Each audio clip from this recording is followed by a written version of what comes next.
ตัวนี้ของเราของไหนฮะก็จะจ่อกำลังมองของเก็บปัดน่ะจะลังไว้หมดบุญนะหมดบุญอยู่กำลังไอ้ทำปีกอาจจะมองคิด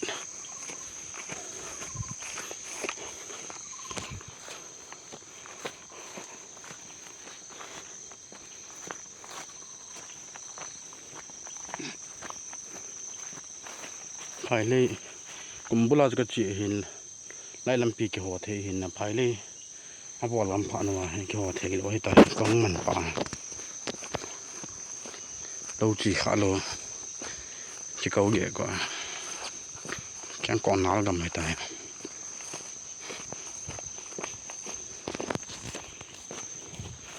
งมแท้ยังไงทิ้งห่างเลยจะกระตุกปานเราเลี้ยงเตี้ยเลย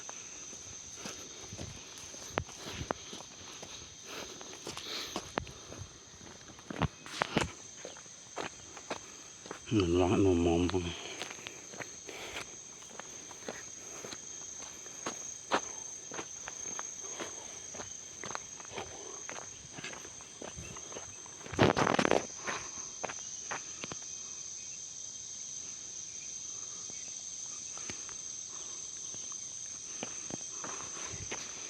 หนูมองมัน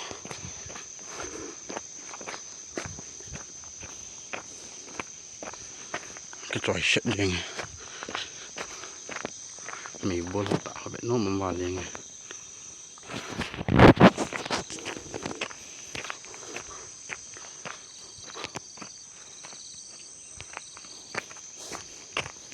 แกงขัดตันไปยังไงกำดันจ้ะ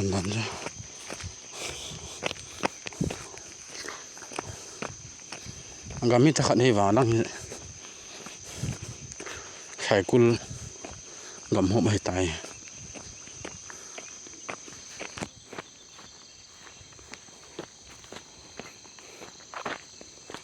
หนูมองจอเรากันมุกเราให้จงร้อนกำดัดให้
ก่อนพอฮะ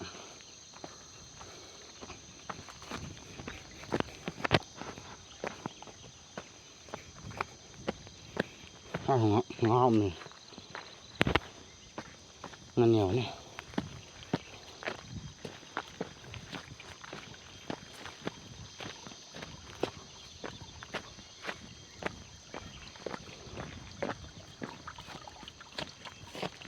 ปีเลย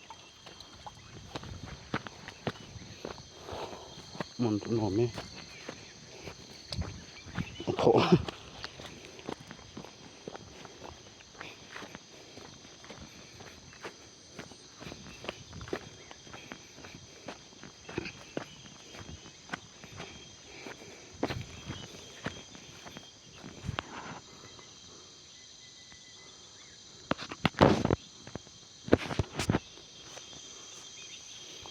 โอเค